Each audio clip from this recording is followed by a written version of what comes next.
DNA में जो report हम आपको दिखाने जा रहे हैं उसे ध्यान से देखिएगा, क्योंकि ये रिपोर्ट हमारे आपके भविष्य से जुड़ी हुई है। ये रिपोर्ट देश की सुरक्षा से जुड़ी हुई है। रक्षा विशेषज्ञ कहते हैं कि भारत 2.5 मोर्चे पर जंग लड़ रहा है। एक मोर्चा चीन का है, दूसरा मोर्चा पाकिस्तान का है और आधा मोर्चा देश के अंदर बैठे भारत विरोधी ताकतों का है। हम लोग इस आधे मोर्चे को आमतौर पर नजरअंदाज कर देते हैं, लेकिन आज हम आपको ये बताने जा रहे हैं कि कैसे देश विरोधी ये आधा मोर्चा भारत के लिए बड़ा खतरा बन रहा है।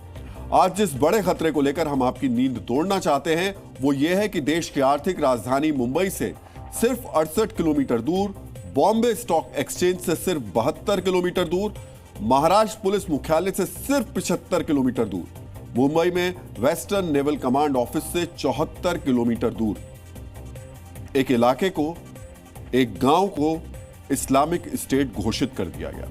इसका खुलासा हुआ एटीएस की छापेमारी में। ठाणे के पडगा गांव में महाराष्ट्र एटीएस ने बैन आतंकी संगठन सिमी से जुड़े रहे साकिब नाचन के ठिकानों पर छापेमारी की। करीब 10 घंटे चले सर्च ऑपरेशन में एटीएस ने मोबाइल, हैंडसेट, तलवार, छुरे और कट्टरपंथ को बढ़ावा देने वाले आपत्तिजनक दस्तावेज बरामद किए।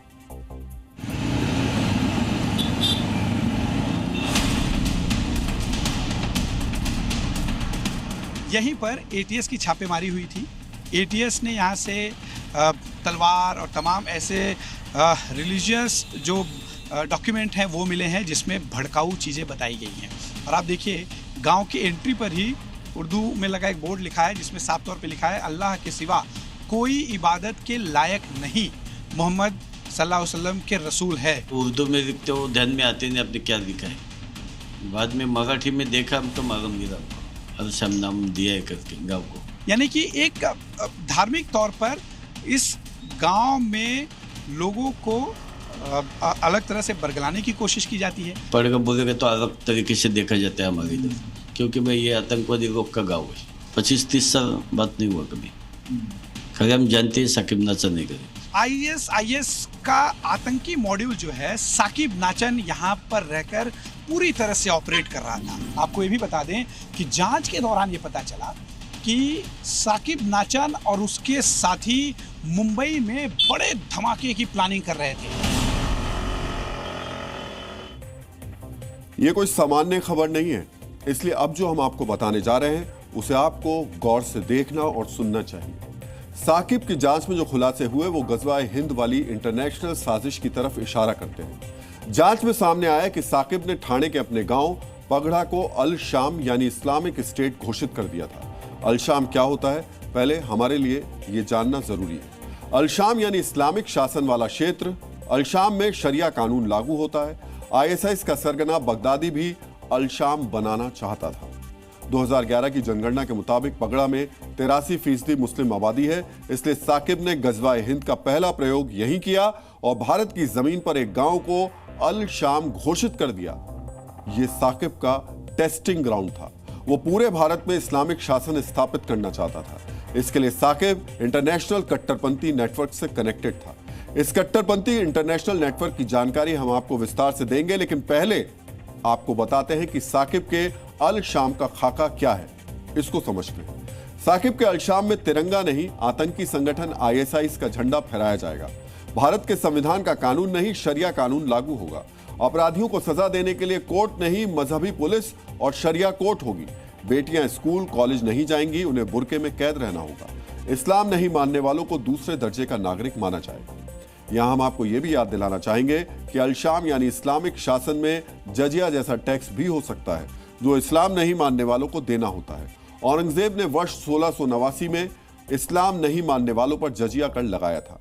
भारत के आजाद ख्याल और सर्वधर्म सद्भाव वाले वातावरण में रहने वाले साकिब के दिमाग में अल शाम वाला विष कहां से आया, ये समझने और उसकी कट्टरपंथी सोच को डिकोड करने के लिए हमें उसकी ब्रेन मैपिंग हमने की।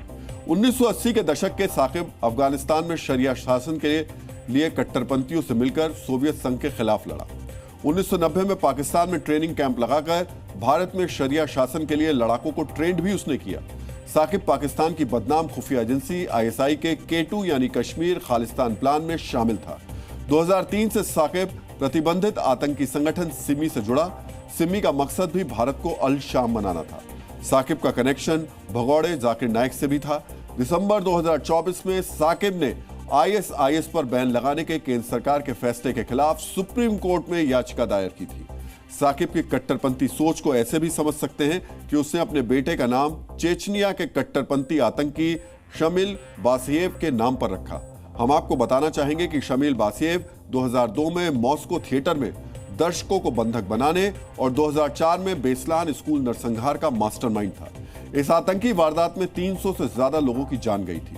जहरीली कट्टरपंथी सोच से ग्रसित साकिब ने वर्ष 2002-2003 में मुंबई में सीरियल धमाकों की साजिश रची थी। इन धमाकों में कई लोगों की जान गई थी। जिक्र रूस का हो रहा है तो हम आपको याद दिलाना चाहेंगे कि घर में छिपे दुश्मन कितने खतरनाक होते हैं, इसका सबूत रूसी एयरबेस पर हुए ड्रोन अटैक से समझा जा सकता है। यूक्रेन ने रूस के बॉर्डर में छिपकर ड्रोन भेजे और 4 एयरबेस पर अटैक किया। इस अटैक से रूस की सैन्य ताकत को झटका लगा। यहां हम आपको बताना चाहेंगे कि साकिब के घर पर पिछली बार हुई छापेमारी में 44 ड्रोन मिले थे। सोचिए, यूक्रेन ने अब रूस पर ड्रोन वाला अटैक किया, लेकिन साकिब नचान ने पहले ही अपने घर में 44 ड्रोन छिपाए हुए थे। साबिक की सोच को देखते हुए अंदाजा लगाना मुश्किल नहीं है ये ड्रोन किस काम में इस्तेमाल होने वाले थे। आचार्य चाणक्य ने कहा है कि देश की सुरक्षा के लिए व्यक्ति को देश के प्रति समर्पित रहना चाहिए और देश की रक्षा के लिए हर संभव प्रयास करना चाहिए। एक साकिब की साजिश का बेनकाब ये हुई है। ऐसे कितने ही साकिब देश के कोने कोने में बैठकर गजवाए हिंद वाली साजिश रच रहे होंगे। इसलिए जरूरी है हम जागरूक रहें, सतर्क रहें, साकिब जैसे देश के दुश्मनों को पहचानें और उनकी साजिश को नाकाम करें। जी न्यूज़।